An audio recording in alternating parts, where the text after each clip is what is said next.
চৌগাছার চাহিদা প্রায় 11,000-এর মতো। উদ্বুদ্ধ থাকবে আরও 5,000 পশু। ঈদুল আজহা উপলক্ষে চৌগাছার খামারিগণ গরু, ছাগল, ভেড়া হৃষ্টপুষ্টকরণ করছেন এবং তাদেরকে হৃষ্টপুষ্টকরণের জন্য আমরা বিভিন্ন খামার পরিদর্শন করি এবং এই পরিদর্শনকালে তাদেরকে যাতে কোনো রকম ক্ষতিকর ওষুধ যেমন স্টেরয়েড বা হরমোন জাতীয় ওষুধ ব্যবহার না করে এই বিষয়ে পরামর্শ প্রদান করি।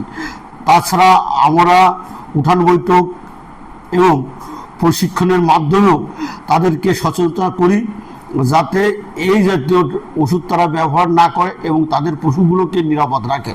আমাদের চৌগাছা উপজেলাতে প্রায় 16,000-এর মতো হৃষ্টপুষ্টকরণ পশু আছে।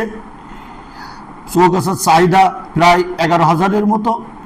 উদ্বুদ্ধ থাকবে আরও 5,000 পশু এবং এই পশুগুলো ঢাকা, চিটাগাং বিভিন্ন জায়গায় এখান থেকে বিক্রয়ের উদ্দেশ্যে যাবে।